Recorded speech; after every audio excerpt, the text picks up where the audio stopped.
Like every other book nerd on the planet, I set an ambitious Goodreads 2024 reading goal. But on New Year's Eve, I realized that I only had read 59 of the 60 books that I wanted to read in 2024. So I made a new goal that I would finish my 60th book of 2024 in the final day. But with the clock ticking down and New Year's Eve fastly approaching, I knew that it was something that I was going to have to be severely into. That's when I thought of Miss Allie Hazelwood's Not in Love. It's the only book of hers that I haven't read yet, and I am obsessed with her writing. This was a book that I had already started to read on New Year's Eve, but I had only read 60 pages, meaning that I was at 15% way through the book. The next morning, since I knew I was going to be on the go, I did download the ebook version of Not in Love. At the time that I started my workday at around 9 a.m., I was already 21% of my way through the book. Switching between the ebook version and the physical copy gave me more time at lunch to read. I ended up reading about 30% of the way through during my lunch break. And when my workday ended around 3 p.m., that's when the reading really accelerated. However, I was still trying to balance family time since it was New Year's Eve and reading. Not gonna lie, at this point I was getting really nervous because I was reading really slow as my family and I were playing games, and they were telling me the improbability of me finishing this challenge. At around 8 p.m. when there was an interlude in between the games, I started to get really into the story and I was highlighting so many quotes. Miss Allie Hazelwood just does such a great job of tension between characters, even if this was super insta-lovey, which I wasn't used to. At around 9:20 p.m. I was only 76% of the way through, and not gonna lie, I was getting a little bit stressed at this point,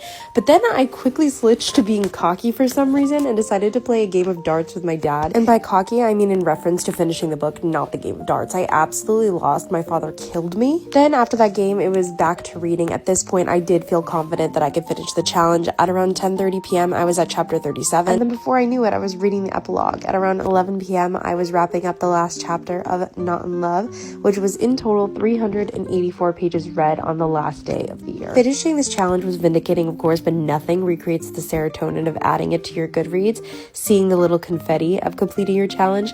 I ended up rating this book 3.75 stars, and I thought it was a great way to wrap up my year and start 2025. I hope you all have a happy new year.